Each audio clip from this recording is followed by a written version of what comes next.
Bismillahirrahmanirrahim. Assalamualaikum warahmatullahi wabarakatuh. Alhamdulillahilladzi arsala rasulahu bil huda wa dinil haqq lidhhirahu 'ala dini kulli wa kafa billahi syahida. Asyhadu an la ilaha illallah wa asyhadu anna Muhammadan abduhu wa rasuluhu la nabiyya wa la rasula ba'da. Sahabat soleh yang dirahmati Allah, alhamdulillah kita jumpa lagi ya di kesempatan kali ini. Semoga kesehatan ya, kebaikan, keberkahan Allah senantiasa menyertai sahabat solihah sekalian. Amin Allahumma amin.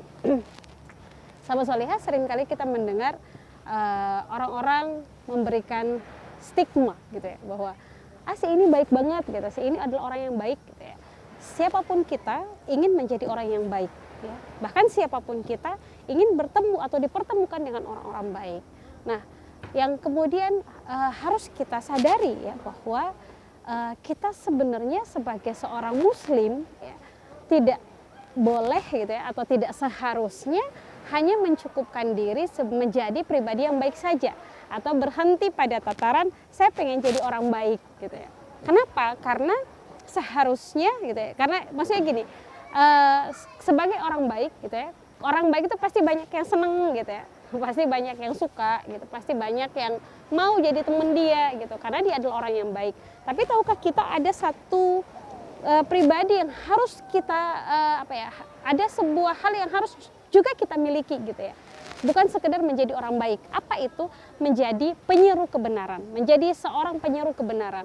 Kenapa ya? Karena menjadi seorang penyeru kebenaran ini adalah sebuah hal yang harus kita lakukan ya. Sebagaimana yang kita pahami, penyeru kebenaran atau penyeru kebaikan ini kita sebut sebagai aktivitas dakwah.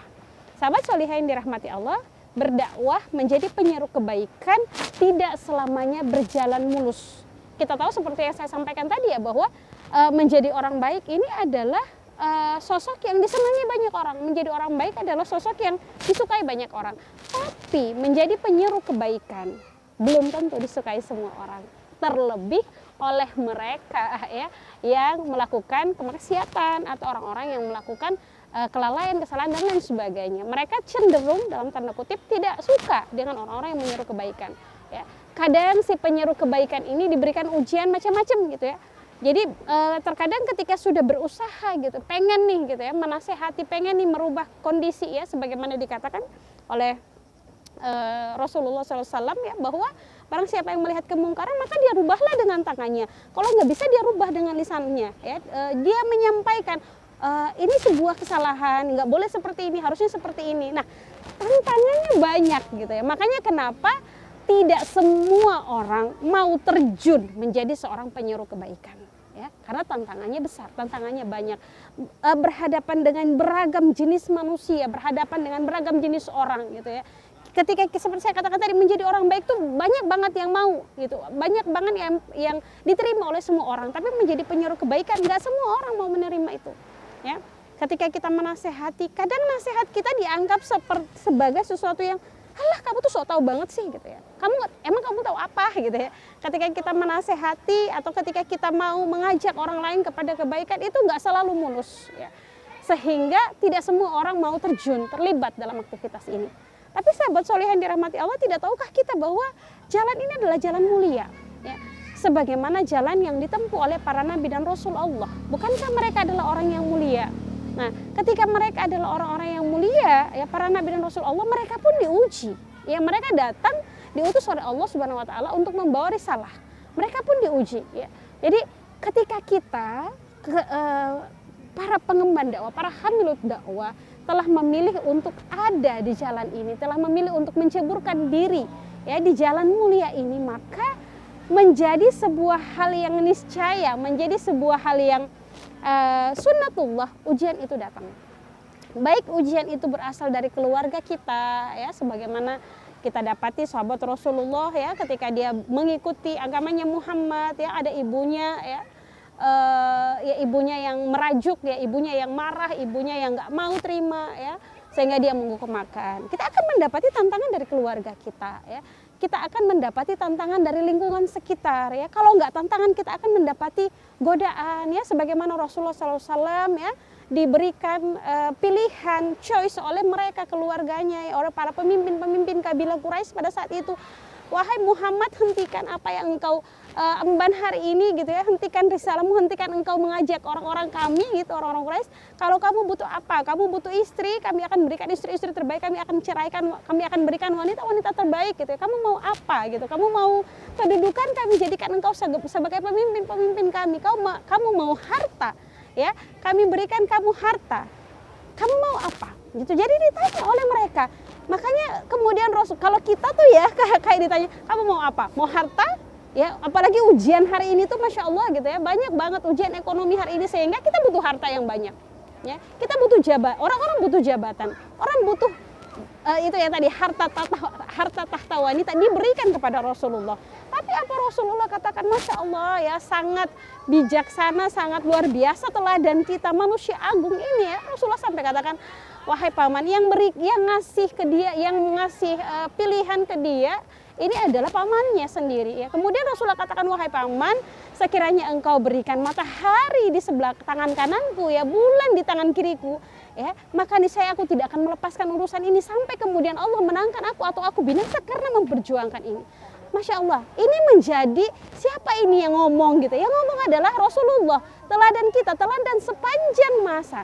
Sudah seharusnya ketika kita kemudian mendapati tantangan, ujian, cobaan, punya keteguhan yang sama. Sahabat soleh yang dirahmati Allah, manusiawi. Ketika kita diuji, kita down. Ketika kita diuji, kita futur gitu ya. Kadang kita merasa udah deh nggak usah berdakwah lagi. Ketika kita berdakwah, kita dicemooh, Allah kamu tuh ustazah banget gitu ya, ilmunya sedikit gitu ya. Padahal ketika kita berdakwah, ketika Allah memerintahkan kita untuk menyampaikan kebaikan, bukan diminta kepada mereka yang ilmunya banyak, bukan diminta kepada mereka yang sudah penampilannya itu oke, syar'i banget gitu ya, tapi diminta kepada mereka yang ngaku muslim ya. Serulah manusia ke jalan Tuhanmu, seru mereka. Terlebih ketika kita mendapati yang memang kemungkaran ada di depan mata ya. Sahabat solihah yang dirahmati Allah, ujian itu bisa beragam, banyak gitu ya. Yang namanya jalan menuju surga ya, jalan menuju surganya Allah itu enggak apa ya, bukan tanpa hambatan, bukan tanpa tantangan. Ya, kita dapati ya, apakah kemudian ujian, mungkin kita diuji dengan harta, nggak punya duit gitu, semiskin dan lain sebagainya. Apakah ujian kita setara gitu ya dengan ujiannya para nabi dan rasul Allah ya? Akankah misalnya kita diuji dengan sakit ya? Akankah sakit kita seperti sakitnya Nabi Ayub ya? Bukankah sakitnya Nabi Ayub? Nabi Ayub alaihi salam masih saja berdakwah, masih saja mengingat Allah, masih juga berada pada tawakal yang tinggi kepada Allah ya. Akankah siksaan ketika misalnya kita diboikot gitu ya, udah kamu nggak boleh ini, nggak boleh itu karena kamu berdakwah ya. Apakah sudah sampai pada levelnya Nabi Ibrahim ya, yang dibakar dengan api yang menyala ya. Jadi sahabat solihah dirahmati Allah, para pengemban dakwah yang sedang diuji ya oleh Allah pada hari ini, ujian itu temannya hidup, masalah itu temannya hidup. Setiap kita diberi ujian, setiap kita punya masalah ya, dan akan ada titik terlemah di mana kita diuji ya. Jangan sampai kemudian kita titik terlemah ini menjadi menjadi hal yang membuat kita justru semakin down dan akhirnya jauh dari Allah. Kita kemudian memikirkan kembali, kenapa sih saya harus berdakwah gitu ya? Bukankah selama ini Allah sudah sangat baik kepada kita? Kurang baik apa sih Allah sama kita selama ini, sahabat solihah gitu ya? Allah beri kita begitu banyak nikmat ya. Ketika Allah memberi kita ujian, ini nggak seberapa dengan nikmat yang sudah Allah beri kepada kita.